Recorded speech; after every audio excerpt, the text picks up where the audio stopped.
ನೀವು ನೋಡ್ತಾ ಇದ್ರೆ BBC ನ್ಯೂಸ್, ನಾನು ಸ್ವಾಗತ್. ಒಂದ್ ಕಡೆ ರಾಜ್ಯ ರಾಜಕಾರಣದಲ್ಲಿ ಇದೀಗ ಸಚಿವ ಸಂಪುಟ ಯಾವಾಗ ಆಗತ್ತೆ ವಿಸ್ತರಣೆ ಅಂತಕ್ಕಂತ ಚರ್ಚೆಗಳು ಜೋರಾಗಿ ನಡೀತಾ ಇದ್ದಾರೆ. ಮತ್ತೊಂದು ಕಡೆ ಹಾಸನ ಜಿಲ್ಲೆಯವರಿಗೆ ಈ ಬಾರಿ ಆದ್ರೂ ಉಸ್ತುವಾರಿ ಸ್ಥಾನ ಸಿಗುತ್ತಾ ಅಂತಕ್ಕಂತ ನಿರೀಕ್ಷೆ ಮತ್ತೊಂದು ಕಡೆ ಮನೆ ಮಾಡಿರ್ತಕ್ಕಂಥದ್ದು. ಈ ಹಿಂದಿಂದಲೂ ಕೂಡ ಹಾಸನದಲ್ಲಿ ಈ ಬಾರಿ ಏಕೈಕ ಕಾಂಗ್ರೆಸ್ ಶಾಸಕರಾಗಿರ್ತಕ್ಕಂಥ ಶಿವಲಿಂಗೇಗೌಡರಿಗೆ ಸಚಿವ ಸ್ಥಾನ ಸಿಗುತ್ತೆ ಅಂತಕ್ಕಂಥ ಒಂದು ನಿರೀಕ್ಷೆ, ಮತ್ತೊಂದು ಕಡೆ ಸಚಿವ ಸ್ಥಾನ ಕೈತಪ್ಪಿ ನಿರಂತರವಾಗಿ ಹೋಗ್ತಾ ಇರ್ತಕ್ಕಂಥದ್ದು. ಎರಡನೇ ಫೇಸ್ ನಲ್ಲಾದ್ರೂ ಕೂಡ ಶಿವಲಿಂಗೇಗೌಡರಿಗೆ ಸಚಿವ ಸ್ಥಾನ ಸಿಗುತ್ತಾ, ಸಿಕ್ಕುವುದಾದ್ರೆ ಯಾಕೆ ಸಿಗಬೇಕು, ಸಿಗದಿದ್ರೆ ಯಾಕೆ ಅದು ಕೈತಪ್ಪಿ ಹೋಗಬಹುದು, ಏನ್ ನಡೀತಾ ಇದೆ ರಾಜ್ಯ ರಾಜಕಾರಣದಲ್ಲಿ, ಈ ಬಗ್ಗೆ ಚರ್ಚೆ ಮಾಡೋಣ. ಈ ಬಗ್ಗೆ ಚರ್ಚೆ ಮಾಡ್ಲಿಕ್ಕೆ ನನ್ನ ಜೊತೆ ಪ್ಯಾನೆಲ್ ನಲ್ಲಿ ಜಾಯ್ನ್ ಆಗ್ತಾ ಇದ್ದಾರೆ ವಾಹಿನಿಯ ಮುಖ್ಯಸ್ಥರಾದ ಚೌಡಳ್ಳಿ ಜಗದೀಶ್ ಅವರು. ಸರ್ ನಮಸ್ತೆ, ಕಾರ್ಯಕ್ರಮಕ್ಕೆ ಸ್ವಾಗತ. ಅಂಡ್ ನನ್ನ ಜೊತೆ ಮತ್ತೊಬ್ರು ಕೊಲೀಗ್ ಇದ್ದಾರೆ ಯಶಸ್ವಿನಿ ಅವರು, ಅವ್ರನ್ನು ಕೂಡ ವೆಲ್ಕಮ್ ಮಾಡ್ತೀನಿ. ಯಶಸ್ವಿನಿ ಅವರು ಸ್ವಂತ. ನಾನು ಆಗ್ಲೇ ಹೇಳ್ತಾ ಇದ್ದೆ, ಹಾಸನ ಜಿಲ್ಲೆಯ ರಾಜಕಾರಣ ಇಡೀ ರಾಜ್ಯದ ರಾಜಕಾರಣ ಒಂಥರ ಆದ್ರೆ ಹಾಸನ ಜಿಲ್ಲೆಯ ರಾಜಕಾರಣವೇ ಬೇರೆ. ಈ ನಡುವೆ ಯಾವಾಗ್ಲೂ ಕೂಡ ಒಂದು ಚರ್ಚೆ, ಜಿಲ್ಲೆಯವರಿಗೆ ಉಸ್ತುವಾರಿ ಸ್ಥಾನವನ್ನ ಕೊಡಬೇಕು ಅಂತಕ್ಕಂಥದ್ದು. ಯಾಕೆ ಅಂತ ಅಂದ್ರೆ ಈ ಹಿಂದೆ ತುಮಕೂರಿಂದ ರಾಜಣ್ಣ ಅವರು ಬಂದ್ರು, ಅದಾದ್ಮೇಲೆ ಕೃಷ್ಣ ಬೈರೇಗೌಡರು ಬಂದ್ರು, ಇವರೆಲ್ಲರೂ ಕೂಡ ಹೊರಗಿಂದ ಬಂದವ್ರೆ. ಇವರಿಗೆ ಜಿಲ್ಲೆಯ ಜನ ಯಾರು ಓಟ್ ಹಾಕೋದಿಲ್ಲ. ಹಾಗಾಗಿ ಜಿಲ್ಲೆಯ ಜನ ಓಟ್ ಹಾಕೋದು ಯಾರಿಗೆ, ಹಾಸನ ಜಿಲ್ಲೆಯಲ್ಲಿ ಯಾರಿರ್ತಾರ ಅವರಿಗೆ. ಹಾಗಾಗಿ ಜಿಲ್ಲಾ ಮಟ್ಟದಲ್ಲಿ ಪಕ್ಷವನ್ನ ಸದೃಢಗೊಳಿಸಬೇಕು, ಪಕ್ಷವನ್ನ ಕಟ್ಟಬೇಕು ಅಂತ ಅಂದ್ರೆ ಹಾಸನ ಜಿಲ್ಲೆಯವರಿಗೆ ಉಸ್ತುವಾರಿ ಕೊಡಬೇಕು ಅಂತಕ್ಕಂಥ ಕೂಗು. ಹಂಗಂತ ಎಲ್ಲರೂ ಶಿವಲಿಂಗೇಗೌಡರು ಪರವಾಗೇ ಇದ್ದಾರಾ, ಇವೆಲ್ಲವನ್ನೂ ಚರ್ಚೆ ಮಾಡ್ತಾ ಹೋಗೋಣ.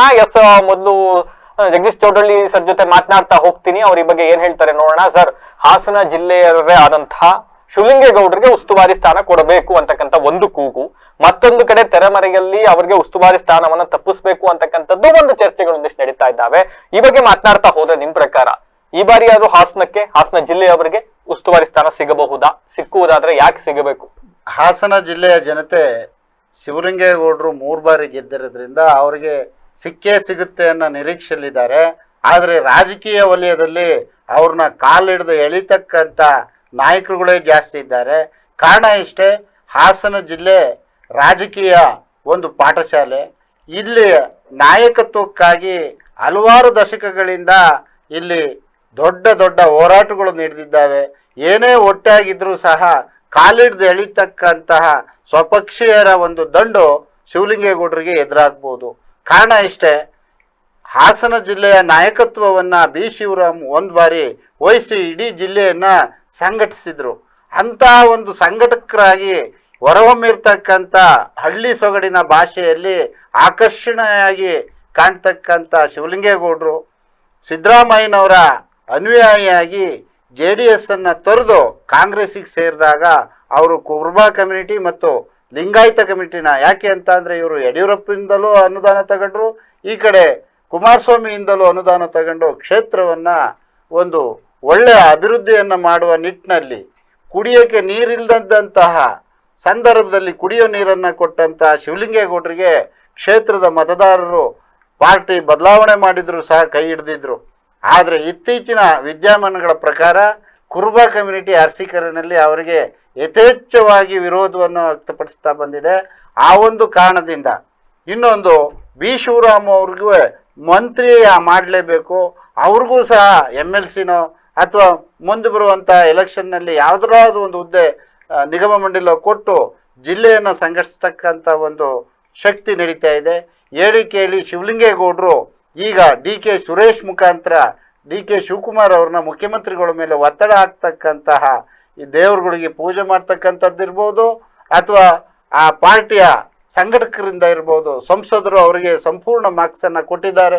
ಶಿವಲಿಂಗೇಗೌಡರಿಗೆ ಮಂತ್ರಿ ಕೊಡಲೇಬೇಕು, ಈ ಜಿಲ್ಲೆಗೆ ಏನಾದರೂ ಕಾಯಕಲ್ಪ ಕಲ್ಪಿಸ್ಬೇಕು, ಜಿಲ್ಲೆಯಲ್ಲಿರ್ತಕ್ಕಂಥ ಕಾಂಗ್ರೆಸ್ಸಿನ ಕಾರ್ಯಕರ್ತರನ್ನ ಹುರಿದುಂಬಿಸ್ಬೇಕು, ಆಯಾ ತಾಲೂಕನ್ನು ಸುತ್ತಬೇಕು ಅಂತಕ್ಕಂಥ ಬಯಕೆಯನ್ನು ಶಿವಲಿಂಗೇಗೌಡರು ಹೊಂದಿದ್ದಾರೆ.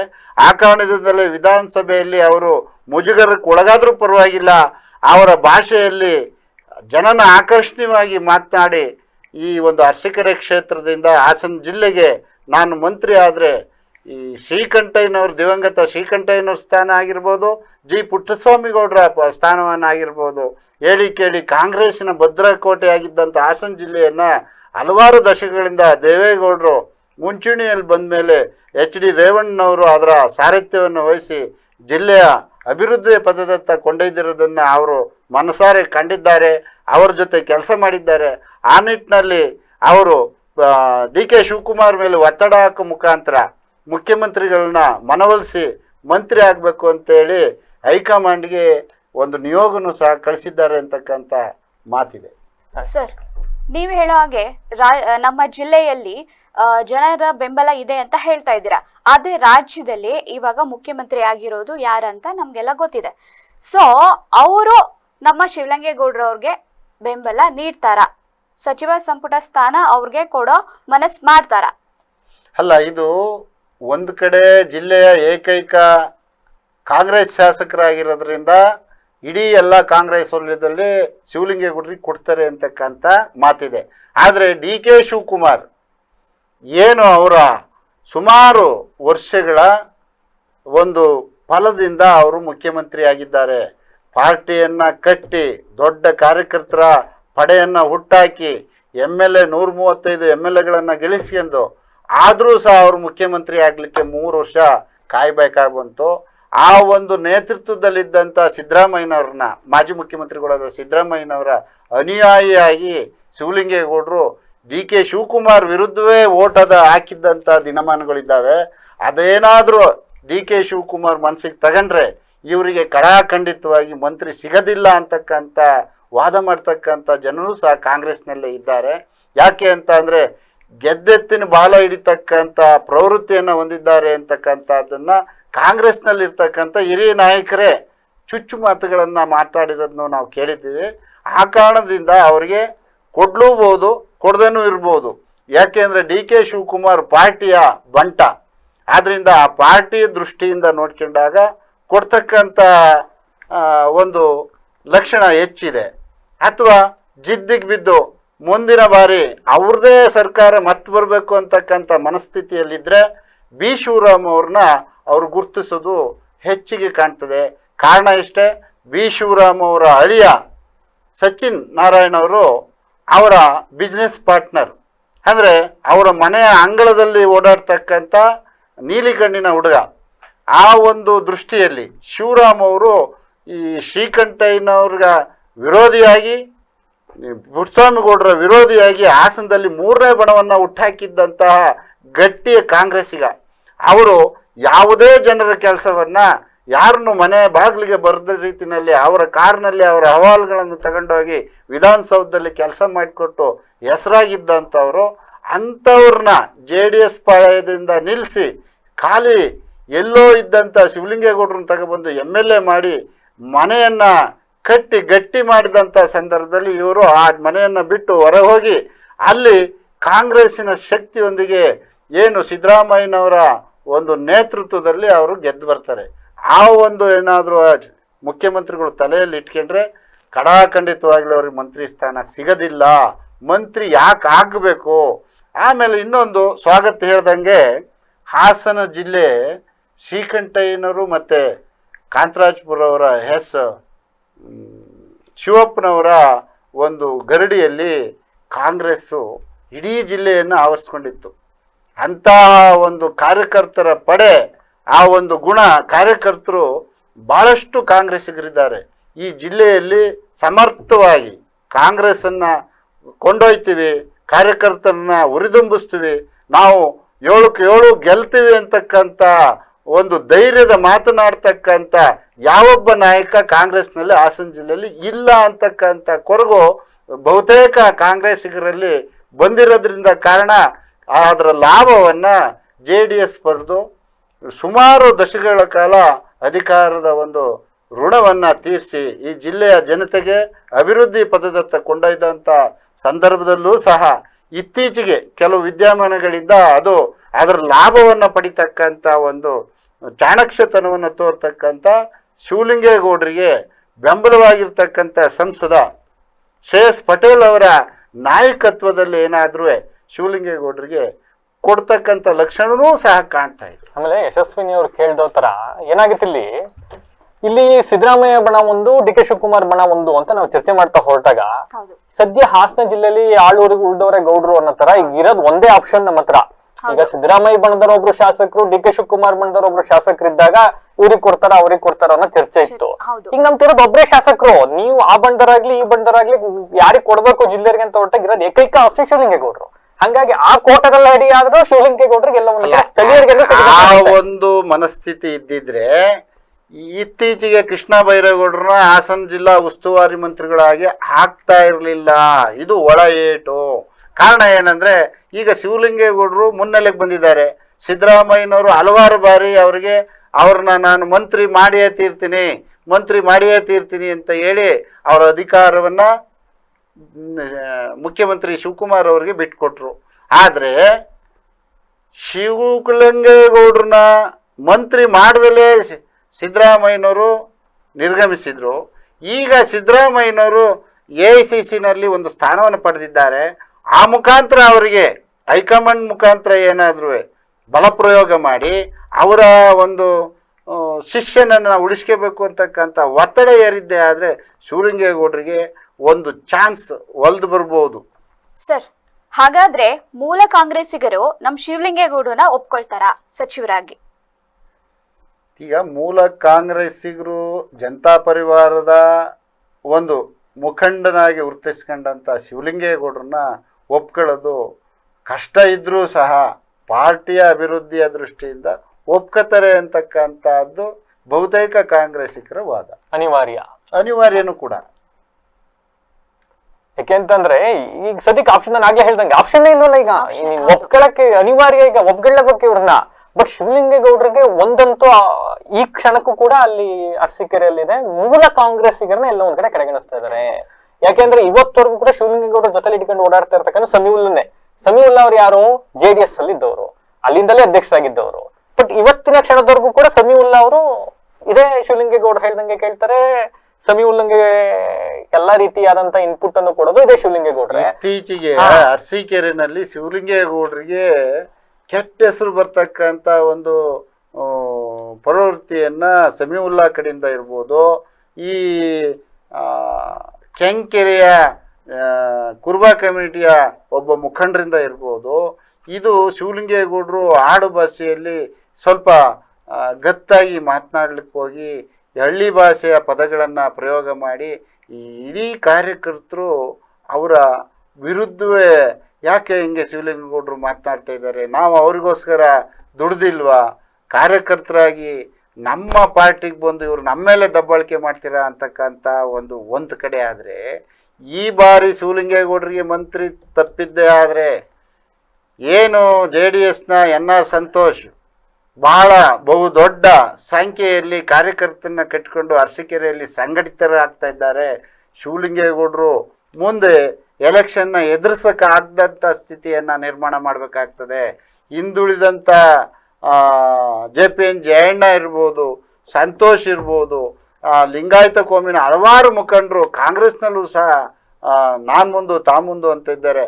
ಅವರೆಲ್ಲರೂ ಸಹ ನಾವು ಅಲ್ಲಿ ಏನು ಒಕ್ಕಲಿಗ ಕಮಿಟಿ ಬಹಳಷ್ಟು ಕಡಿಮೆ ಇದೆ, ಅಲ್ಲಿ ಅಲ್ಪಸಂಖ್ಯಾತರು ಒಕ್ಕಲಿಗರು, ಆದರೂ ಶಿವಲಿಂಗೇಗೌಡರನ್ನ ಗೆಲ್ಲಿಸಿದ್ದಾರೆ ಅಂದರೆ ಅವರು ಹಿಂದೆ ಸಿದ್ದರಾಮಯ್ಯನವ್ರು ಇರ್ಬೋದು, ಯಡಿಯೂರಪ್ಪನವ್ರು ಇರ್ಬೋದು, ಕುಮಾರಸ್ವಾಮಿ ಇರ್ಬೋದು, ಇವರು ಎಲ್ಲರ ಸಹಕಾರದಿಂದ ಅವರು ಇದ್ದಾಗ ವಿಧಾನಸಭೆಯ ಯಾವುದೇ ಚರ್ಚೆಯಲ್ಲಿ ಭಾಗವಹಿಸಿ ಅವರನ್ನ ಹೊಗಳಿ ಅನುದಾನವನ್ನು ತಂದು ಅರಸೀಕೆರೆಗೆ ಸ್ವಲ್ಪ ಕೆಲಸವನ್ನು ಮಾಡಿದ್ದಾರೆ.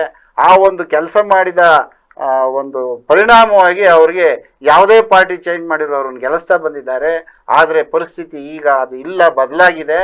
ಅದನ್ನು ಬದಿಗೊತ್ತಿ ಪಾರ್ಟಿ ಕಟ್ಟಬೇಕು ಅಂತಕ್ಕಂಥ ಉದ್ದೇಶ ಇದ್ದರೆ ಅವ್ರಿಗೆ ಮಂತ್ರಿ ಕೊಡ್ತಾರೆ. ಇಲ್ಲ ಅಂತ ಅಂದರೆ ಬೇರೆ ಪರ್ಯಾಯ ನಾಯಕನನ್ನು ಹುಡುಕುವಂಥ ಸ್ಥಿತಿ ನಿರ್ಮಾಣ ಆಗ್ತದೆ. ಅದರ ನೇತೃತ್ವವನ್ನು B. ಶಿವರಾಮ್ ಓರ್ತಾರೆ ಅಂತಕ್ಕಂಥದ್ದು ಜಿಲ್ಲೆಯ ಕಾಂಗ್ರೆಸ್ಸಿಗರಲ್ಲಿ ಮನೆ ಮಾಡಿದೆ. But B. ಶಿವರಾಮ್ ಅವರನ್ನ ನೇರವಾಗಿ ಕರ್ಕೊಬಂದು ಪಟ್ಟ ಕಟ್ಟಕ್ಕೆ ಇಲ್ಲಿ ಏನಾಗ್ಬಿಡುತ್ತೆ ಅಂದ್ರೆ ಸರ್, ಅಲ್ಲಿ ಒಬ್ಬ ಶಾಸಕರಿದ್ದಾರೆ, ಶಾಸಕರಿಗೆ ಕೊಡದಲೆ ನೀವು ಚುನಾಯಿತ ಪ್ರತಿನಿಧಿ ಅಲ್ಲೇ ಅವ್ರನ್ನ ಕರ್ಕೊಂಡ್ಬಂದು ಅವ್ರನ್ನ MLC ಮಾಡ್ಕೊಂಡು ಅವ್ರಿಗೆ ಸಚಿವ ಸ್ಥಾನ ಕೊಟ್ಕೊಂಡು ಕುತ್ಕೊಂಡ್ಬಿಟ್ರೆ ಏನ್ ಮೆಸೇಜ್ ಹೋಗುತ್ತೆ ಅವ್ರಿಗೆ? ಕಾಂಗ್ರೆಸ್ಸಿನ ಹಿರಿಯ ಮಾಜಿ ಮಂತ್ರಿ ಅವ್ರಿಗೆ ನೀವೇನು ಮಂತ್ರಿ ಮಾಡಬೇಕು ಅಂತಲೇ ಏನಿಲ್ಲ, ಯಾವ್ದಾರ ಒಳ್ಳೆ ನಿಗಮ ಮಂಡಳಿ ಕೊಟ್ಟು ಅಭಿವೃದ್ಧಿ ಮಾಡ್ತಕ್ಕಂಥ ಮನಸ್ಸುಳ್ಳ ಅಂತ ವ್ಯಕ್ತಿ ಆಗಿರೋದ್ರಿಂದ. ಯಾಕೆಂದರೆ ಬೇಲೂರಿನಲ್ಲಿ ಅತಿ ಕಡಿಮೆ ಮತದಲ್ಲಿ ಸೋತಂಥವರು, ಅರಸೀಕೆರೆ ಮತ್ತು ಹಾಸನ ಬೇಲೂರು ಮೂರು ಹಿಡಿತವನ್ನು ಅವರ ಕಾರ್ಯಕರ್ತರ ಪಡೆಯನ್ನು ಕಟ್ಟಿರ್ತಕ್ಕಂಥ ಶಿವರಾಮ್ ಅವರಿಗೆ ಮಂತ್ರಿ ಆಗಲೇಬೇಕು ಅಂತ ಏನಿಲ್ಲ. ಅವರು DK ಶಿವಕುಮಾರ್ ಅಂಗಳಕ್ಕೆ ತಳ್ಳಿದ್ರೆ ಜಿಲ್ಲೆಯ ಚಿತ್ರಣವನ್ನು ಚೇಂಜ್ ಮಾಡ್ತಕ್ಕಂಥ ಚಾಕುಚಕ್ಯತೆಯನ್ನು ಹೊಂದಿರತಕ್ಕಂಥ ಇದೇ ಬಿ ಶಿವರಾಮ್ ಅವ್ರಿಗೆ ಕಳೆದ ಬಾರಿ ಬೇಲೂರಲ್ಲಿ ಕಾಂಗ್ರೆಸ್ ಅವರೇ ಕೆಲಸ ಮಾಡ್ಲಿಲ್ಲ, ಅಲ್ಲೇ 3 ಬಣ ಆಗೋಯ್ತು. ಅದೇ ಈಗ ಇದೇ ಅಂತಂದ್ರೆ ಬೇಲೂರಲ್ಲಿರೋ ಶಿವರಾಮ್ ಅವ್ರಿಗೆ ಬೇಲೂರಲ್ಲೇ ಬಿಜೆಪಿ ಕಾಂಗ್ರೆಸ್ ಅವ್ರು ಸಪೋರ್ಟ್ ಮಾಡದಿರೋ ಸ್ಥಿತಿಲಿ ಇರ್ಬೇಕಾದ್ರೆ ಇಡೀ ಜಿಲ್ಲೆ ಕರ್ಕೊಂಡ್ ಬಂದ್ಬಿಟ್ಟು ಅವ್ರಿಗೆ ಪಟ್ಟ ಕಟ್ಟಕ್ ಆಗ್ಬಿಡುತ್ತಾ ಅಂತಕ್ಕಂಥ ಚರ್ಚೆ ಮನೆ ಮಾಡುತ್ತೆ. ರಾಜಕೀಯದಲ್ಲಿ ನಡೆದೇ ಇರ್ತಕ್ಕಂಥದ್ದು ಯಾವುದೂ ಇಲ್ಲ. ಎಲ್ಲಿ ಕಾಲೆಳೆಯುವ ಸಂಸ್ಕೃತಿಯಿಂದಲೇ JDS ಬಲಾಢ್ಯವಾಗಿ ಬೆಳೆದಿದೆ. ಹಲವು ದಶಕಗಳಿಂದ ಅದನ್ನ ಉಪಯೋಗವನ್ನು ಸಹ ಪಡೆದಿದೆ. ಕಾಂಗ್ರೆಸ್ಸಿನ ಒಂದು ಕಾರ್ಯಕರ್ತರ ಇದನ್ನು ಉಳಿಸ್ಕೊಂಡು ಪಾರ್ಟಿ ಮಾಡಬೇಕು ಅಂತ ಅಂದರೆ, ಗೆಲ್ಲಿಸ್ಬೇಕು ಅಂತ ಅಂದರೆ ಶಿವಲಿಂಗೇಗೌಡರಿಗೆ ಮಂತ್ರಿಯನ್ನ ಮಾಡಬೇಕಾಗ್ತದೆ. ಅಂಡ್ ಶಿವಲಿಂಗೇಗೌಡರು ವಿಚಾರದಲ್ಲಿ ಇನ್ನೊಂದು ಬರ್ತಾ ಹೋದ್ರೆ, ಇಡೀ ರಾಜ್ಯದಲ್ಲಿ ಯಾರು ಕೂಡ ಅನುದಾನ ಸಿಗ್ತಾ ಇಲ್ಲ ಅಂತ ಒದ್ದಾಡ್ತಿರ್ತಕ್ಕಂಥ ಸಂದರ್ಭದಲ್ಲಿ ಶಿವಲಿಂಗೇಗೌಡರು 100 ಕೋಟಿ ಅನುದಾನವನ್ನ ಅರ್ಸಿಕರಿಗೆ ತಂದಿರ್ತಕ್ಕಂಥ ಹೆಗ್ಗಳಿಕೆ ಶಿವಲಿಂಗೇಗೌಡರಿಗಿದೆ. ಕಳೆದ ಕಾಂಗ್ರೆಸ್ ಅವಧಿಯಲ್ಲಿ ಗ್ಯಾರಂಟಿಯಿಂದ ಎಲ್ಲೂ ಅನುದಾನ ಇಲ್ಲ ಅಂತ ಹೇಳಿದಾಗ, ನೀವು ಮೊನ್ನೆ ಸಿದ್ದರಾಮಯ್ಯ ಅವರು CM ಸ್ಥಾನದಿಂದ ಇಳಿಯಕ್ಕಿಂತ ಮುಂಚೆ ಹಾಸನದಲ್ಲಿ ಒಂದು ಸಮಾವೇಶ ಮಾಡ್ತಾರೆ. ಆ ಸಮಾವೇಶದಲ್ಲಿ ಹಾಸನ ಜಿಲ್ಲೆಯಲ್ಲಿ 100 ಕೋಟಿ ಅನುದಾನದ ಬೇರೆ ಬೇರೆ ಕಾರ್ಯಕ್ರಮಗಳನ್ನ ಉದ್ಘಾಟನೆ ಮಾಡ್ತಾರೆ. ನೀವು ಆ ಲಿಸ್ಟ್ ತೆಗೆದು ನೋಡ್ಬೇಕು. ನೀವು ಆ ಲಿಸ್ಟ್ ಅಲ್ಲಿ 10 ರೂಪಾಯಿ ಹಾಸನಕ್ಕೆ ಅನುದಾನ ಬಂದಿದ್ರೆ ಹಾಸನ ಜಿಲ್ಲೆಗೆ, ಅದರಲ್ಲಿ 9.9 ರೂಪಾಯಿ ಅರ್ಸಿಕರಿಗೆ ಇದೆ. ಇನ್ನು ಉಳಿದಿದ್ದೆಲ್ಲ ಯಾವ್ದೋ ಚಿಕ್ಕ ಪುಟ್ಟವಷ್ಟೇ ಹಾಸನಕ್ಕೆ ಚಿಕ್ಕ ಪುಟ್ಟದ್ ಬಂದಿರೋದು. ಅಂಡ್ ಶಿವಲಿಂಗೇಗೌಡರು ಅವತ್ತೊಂದು ಕ್ಲೈಮ್ ಮಾಡ್ತಾರೆ, ನಾವೆಲ್ಲ ಕೇಳಿದಾಗ ಅಲ್ಲಿ, ಅಲ್ಲ ಸರ್ ಇರೋ ಬರೋದಲ್ಲ ಅರ್ಸಿಕರಿಗೆ ತಗೊಂಡೋಗಿದಿರಲ್ಲ ನೀವು ಹಾಸನ ಜಿಲ್ಲೆಗೆ ಅಂದ್ರೆ ಅವ್ರು ಹೇಳ್ತಾರೆ, ನನ್ನ ಸಚಿವರು ಮಾಡಿಲ್ಲ, ನನ್ನ ಗೆಲ್ಸಿರೋದು ಅರ್ಸಿಕರೆ ಜನ, ಸಚಿವರು ಮಾಡ್ರಿ ಇಡೀ ಜಿಲ್ಲೆಗೆ ತಗೊಂಡ್ಬರ್ತೀನಿ ನಾನು. ಇವತ್ತು ನಾನು ಅರ್ಸಿಕೆರೆ ಶಾಸಕ ಇದ್ದೀನಿ, ಅರ್ಸಿಕೆರೆ ಕ್ಷೇತ್ರಕ್ಕೆ ತಗೊಂಡ್ಬಂದು ನ್ಯಾಯ ಒದಗಿಸ್ತಾ ಇದ್ದೀನಿ. ಜನ ನಿರೀಕ್ಷೆ ಮಾಡ್ತಾ ಇದಾರೆ, ಹೌದು. ಆದ್ರೆ ಶಿವಲಿಂಗೇಗೌಡರು ಅರಸೀಕೆರೆ ಬಿಟ್ಟು ಬೇರೆ ತಾಲೂಕಿನ ಕಡೆಗೆ ಮುಖ ಮಾಡಿಲ್ಲ. ಇಡೀ ಜಿಲ್ಲೆಯಲ್ಲಿ ಇರ್ತಕ್ಕಂತಹ ಏಕೈಕ ಕಾಂಗ್ರೆಸ್ ಶಾಸಕ ಶಿವಲಿಂಗೇಗೌಡರು ಅರಸೀಕೆರೆ ಶಾಸಕರಾದರೂ ಸಹ ಜಿಲ್ಲೆಯ ಎಲ್ಲ ರಾಜಕೀಯ ನಾಯಕರ ಜೊತೆ ಒಡನಾಟವನ್ನು ಹೊಂದಿರತಕ್ಕಂಥ ಶಿವಲಿಂಗೇಗೌಡರು ಜಿಲ್ಲೆಯ ನಾಯಕರಾಗುವಂಥ ಲಕ್ಷಣವನ್ನು ತೋರದೆ ಆದರೆ ಮಂತ್ರಿಯಾಗಿ ಅದನ್ನು ಸಾಬೀತುಪಡಿಸ್ಬೇಕು. ಆ ಮುಖಾಂತರ ಜಿಲ್ಲೆಯ ಏನು ಸರ್ವತೋಮುಖ ಅಭಿವೃದ್ಧಿಗೆ ಪಣ ತೊಟ್ಟಂತಹ HD ರೇವಣ್ಣ ಅವ್ರನ್ನ ಮುಣಿಸ್ಬೇಕು ಅಂತಕ್ಕಂಥ ಮನಸ್ಸಿದ್ರೆ ಅವ್ರಿಗೆ ಮಂತ್ರಿ ಸ್ಥಾನವನ್ನು ಕೊಟ್ಟು ನೋಡಬೇಕು. ಕಾಂಗ್ರೆಸ್ಸನ್ನು ಕಟ್ತಾರೋ ಅಥವಾ ಅವ್ರ ಅರಸೀಕೆರೆಗೆ ಸೀಮಿತವಾಯ್ತಾರೆ ಅಂತಕ್ಕಂಥದ್ದನ್ನ ಜನ ನಿರೀಕ್ಷೆ ಮಾಡ್ತಾ ಇದ್ದಾರೆ. ಇನ್ನ ಅರಸೀಕೆರೆ ವಿಧಾನಸಭಾ ಕ್ಷೇತ್ರದ ಬಗ್ಗೆ ನಾವು ಒಂದಿಷ್ಟು ಚರ್ಚೆ ಮಾಡ್ತಾ ಹೋದ್ರೆ ಸರ್, ಈಗ NR ಸಂತೋಷ್ ಇವತ್ತು ಗಟ್ಟಿಯಾಗಿ ಅಲ್ಲಿ ನಿಂತಿರಬಹುದು JDS ಅಲ್ಲಿ, ಬಟ್ NR ಸಂತೋಷ್ ಅವರ ಸ್ಥಿತಿಯಲ್ಲಿ ಡೋಲಾಯಮಾನವಾಗೇ ಇರ್ತಕ್ಕಂಥದ್ದು. ಯಾಕೆ ಅಂತ ನಾವು ಎಕ್ಸ್ಪ್ಲೈನ್ ಮಾಡ್ತಾ ಒಂದಿಷ್ಟು ಆಳವಾಗಿಂತ ಇಳಿದು ನೋಡ್ತಾ ಹೋದ್ರೆ, ಅವತ್ತಿನ ದಿವಸಕ್ಕೆ ಅಲ್ಲಿ ಬಿಜೆಪಿಯನ್ನ ಕಟ್ಟಿದೆ NR ಸಂತೋಷ್ ಅರಸೀಕೆರೆಯಲ್ಲಿ. ಅವತ್ತಿನ ದಿವಸಕ್ಕೆ ಪಕ್ಷವನ್ನ ಸಂಘಟನೆ ಮಾಡಿದೆ NR ಸಂತೋಷ್. ಆದ್ರೆ ಯಾವ್ದೋ ವೈಯಕ್ತಿಕ ಕಾರಣಕ್ಕೆ ಯಡಿಯೂರಪ್ಪ ಅವರ ಕುಟುಂಬ ಅವ್ರಿಗೆ ಟಿಕೆಟ್ ಅನ್ನು ಕೊಡಬಾರ್ದು ಅಂತ ಲಾಸ್ಟ್ ಒಂದು ವಾರ ಇದ್ದಂಗೆ ಇದು ಮಾಡಿದ್ರು. ಅವತ್ತು JDS ಬರ್ತಾರೆ NR ಸಂತೋಷ್. ಇವತ್ತು ಮೈತ್ರಿ ಇದೆ, ಅದೇ ಯಡಿಯೂರಪ್ಪ ಅವರ ಪುತ್ರನೇ ಇವತ್ತು ರಾಜ್ಯಾಧ್ಯಕ್ಷರಿದ್ದಾರೆ. ಹಾಗಾಗಿ NR ಸಂತೋಷ್ ಟಿಕೆಟ್ ತಗೊಳ್ಳೋದು ಬಹಳ ಸುಲಭವಾದ ಟಾಪಿಕ್ ಆಗೇನಿಲ್ಲ ಅರಸೀಕೆರೆಯಲ್ಲಿ. ಇಲ್ಲ, ನೀವು ನಿಮ್ಮ ಮಾತನ್ನ ನಾನು ಒಪ್ಲಿಕ್ಕೆ ಇಷ್ಟಪಡಲ್ಲ. ಕಾರಣ ಏನು ಅಂದ್ರೆ, ಯಡಿಯೂರಪ್ಪ ಸಂಪೂರ್ಣ ಮುಖ್ಯಮಂತ್ರಿಯಾಗಿ ಅಧಿಕಾರವನ್ನ ಅನುಭವಿಸ್ತಕ್ಕಂತಹ ಒಂದು ಸಂದರ್ಭವನ್ನು ತಂದುಕೊಟ್ಟಿದ್ದು ಇದೇ NR ಸಂತೋಷ್. ಕಾರಣ ಸುಮಾರು 16-17 ಜನ MLAಗಳನ್ನ ತಗೊಂಡೋಗಿ ಅವರಿಗೆಲ್ಲ ಆಮಿಷಗಳನ್ನ ಒಡ್ಡಿ ಸರ್ಕಾರವನ್ನು ಕೆಡವಿ ಇನ್ನೊಂದು ಸರ್ಕಾರವನ್ನು ಸ್ಥಾಪನೆ ಮಾಡಲಿಕ್ಕೆ ಪ್ರಮುಖ ಸ್ಥಾನವನ್ನು ಮುಖಂಡತ್ವವನ್ನು ವಹಿಸಿದ್ದು ಇದೇ NR ಸಂತೋಷ್. ಈಗಿರ್ತಕ್ಕಂಥ NDAನಲ್ಲಿ ಮೈತ್ರಿ ಧರ್ಮ ಪಾಲನೆ ಮಾಡದೆ ಆದರೆ ಶಿವಲಿಂಗೇಗೌಡರನ್ನ ಸುಲಭವಾಗಿ ಮುಣಿಸ್ಬೇಕು ಅಂತಕ್ಕಂಥ ಏನಾದರೂ ಒಂದಿದ್ರೆ ಅದು NR ಸಂತೋಷ್ ಕೊಟ್ರೆ ಅವ್ರಿಗೆ ಈಜಿನೂ ಆಗ್ಬೋದು. ಅಥವಾ ಇದೇ ಯಡಿಯೂರಪ್ಪ ಅವ್ರು ಮುಖ್ಯಮಂತ್ರಿ ಆದಾಗ್ಲೇ ತಾನೇ ಅವ್ರು ಟಿಕೆಟ್ ತಪ್ಪಿಸ್ಬಿಟ್ಟು ಯಾರೋ ಗೊತ್ತಿಲ್ದಿರೋ GVT ಬಸವರಾಜ್ ಅವ್ರನ್ನ ಕರ್ಕೊಂಡ್ಬಂದು 2,000-3,000 ಓಟ್ ತಗೊಂಡ್ರು. ಅಲ್ಲ, ಅದು ಕುಟುಂಬಕ್ಕೆ ಕೊಟ್ಟರು, ಅವರು ಸರ್ಕಾರವನ್ನು ಕೆಡವಿದ್ರು ಅಂತ ಕೆಟ್ಟ ಹೆಸರನ್ನ ಬಿಂಬಿಸಿದ್ರು. ಅದ್ರ ಜೊತೆಗೆ ರಾಜಕೀಯ ಡೋಲಾಯಮಾನವಾಯಿತು.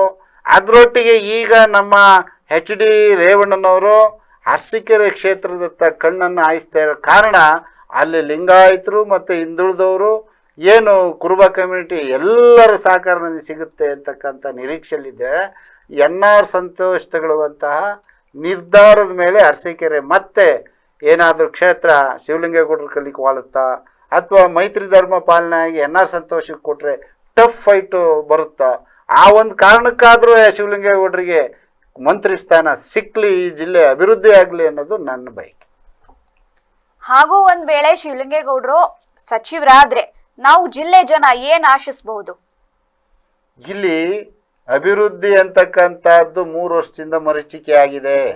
ಹಾಸನ ಜಿಲ್ಲೆ ಯಾವಾಗಲೂ ಮುಂಚೂಣಿಯಲ್ಲಿ ಇರ್ತಾಯಿತ್ತು. ಇದು ರಾಜಕೀಯವಾಗಿ ಕರ್ನಾಟಕವೇ ಒಂದು ಭಾಗ, ಹಾಸನ ಜಿಲ್ಲೆಗೆ ಒಂದಲ್ಲ ಒಂದು ಕಾರಣದಿಂದ ಅನುದಾನಗಳು ಬರ್ತಾ ಇತ್ತು, ಪಾರ್ಟಿ ಯಾವುದೇ ಇರಲಿ.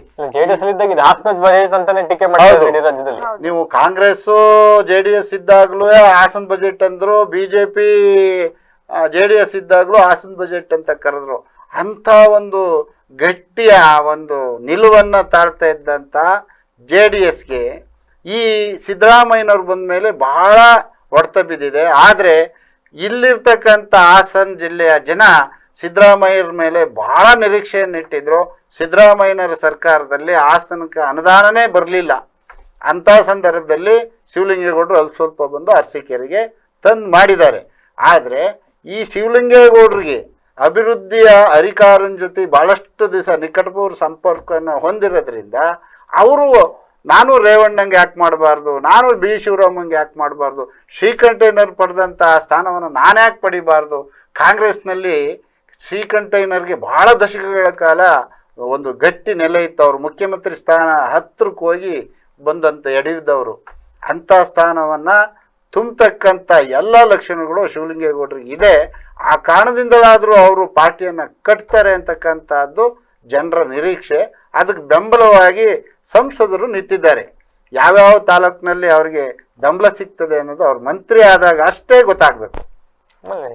ಶಿವಲಿಂಗೇಗೌಡರು ರೇವಣ್ಣ ಅವ್ರನ್ನ ಪಂತಾವನ ಮಾಡಿರಲ್ಲ ಸರ್, ಬಂದು ನಿಂತ್ಕೊಳ್ಳಿ ನೋಡೋಣ ನನ್ನ ಎದುರಿಗೆ. ಅದು ಸುಮ್ಮನೆ ಪತ್ರಿಕಾ ಹೇಳಿಕೆಗೆ ಕೊಡಬೇಕು. ಸೊ ಪಂತಾವನ ಕೊಡ್ತಕ್ಕಂಥ ಶಕ್ತಿ ಈ ಶಿವಲಿಂಗೇಗೌಡರಿಗೆ ಎಷ್ಟಿದೆಯೋ ಅಷ್ಟೇ NDA ಗ್ರೂಪಿಗೂ ಇರ್ತದೆ. ಆದರೆ NDA ಮೈತ್ರಿ ಧರ್ಮವನ್ನು ಪಾಲನೆ ಮಾಡಿ ಈ ಮೈತ್ರಿ ಏನಾದರೂ ಮುಂದುವರೆದ್ರೆ ಶಿವಲಿಂಗೇಗೌಡರು ಎಷ್ಟೇ ಗಟ್ಟಿಯಾಗಿದ್ದರೂ ಸಹ ಅಲ್ಲಿ ಲಿಂಗಾಯತ ಮತ್ತು ಕುರುಬ ಕಮ್ಯುನಿಟಿ ನಿರ್ಣಾಯಕರಾಗಿ ಹೊರಹೊಮ್ತಾರೆ. ಅಲ್ಲಿ ಅಷ್ಟೇ OBC ಇರ್ಬೋದು, SC ST ಇರ್ಬೋದು, ಅಲ್ಲಿ ಅಷ್ಟೇ ಜನ ಹಿಂದುಳಿದ ವರ್ಗದವರು ಇದ್ದಾರೆ. ಆದ್ದರಿಂದ ಇಂಥರೇ ಗೆಲ್ತಾರೆ ಅಂತಕ್ಕಂಥದ್ದು ಅರಸೀಕೆರೆಯ ಒಂದು ಇತಿಹಾಸದಲ್ಲಿ ಹೇಳಲಿಕ್ಕೆ ಮುಂದೆ ಬರೋದಿಲ್ಲ. ಸರ್, ಈಗ ಶಾಸಕರಾಗಿ ಅಧಿಕಾರದಲ್ಲಿ ಇದ್ದಾಗ್ಲೇನೆ ಅನುದಾನ ಸ್ವಲ್ಪ ಮಟ್ಟಿಗೆ ತಂದ್ರು ಅಂತ ನೀವು ಹೇಳಿದ್ರಿ. ಈಗ ಅಕಸ್ಮಾತ್ ಅವ್ರ ಅದೃಷ್ಟ ಚೆನ್ನಾಗಿ ಅವ್ರ ಸಚಿವರಾಗೋದ್ರು, ನಮ್ಗೆ ಸಮರ್ಪಕವಾಗಿ ಅನುದಾನ ತಗೋಬರ್ತಾರ? ನಮ್ ಜಿಲ್ಲೆ ಅಭಿವೃದ್ಧಿ ಹತ್ತ ಹೋಗುತ್ತಾ? ಅಂದ್ರೆ ಗ್ಯಾರಂಟಿ ಯೋಜನೆಗಳನ್ನ ಮುಂದುವರಿಸಿದ್ರೆ ಈ ಸರ್ಕಾರದಿಂದ ಯಾವುದೇ ಒಂದು MLAಗಳಿಗೆ ಅನುದಾನ ಸಿಗ್ತಕ್ಕಂಥದ್ದು ಕಡಿಮೆ. ಗ್ಯಾರಂಟಿಯನ್ನು ನಿಲ್ಲಿಸ್ತಕ್ಕಂಥ ಮುನ್ಸೂಚನೆಯನ್ನು ಮುಖ್ಯಮಂತ್ರಿಗಳು ಆಗಾಗ್ಗೆ ಸುಳ್ಳು ಕೊಡ್ತಾ ಇದ್ದಾರೆ. ಕೆಲವು ಟಾಸ್ಕು ಸಹ ಕೊಟ್ಟಿದ್ದಾರೆ.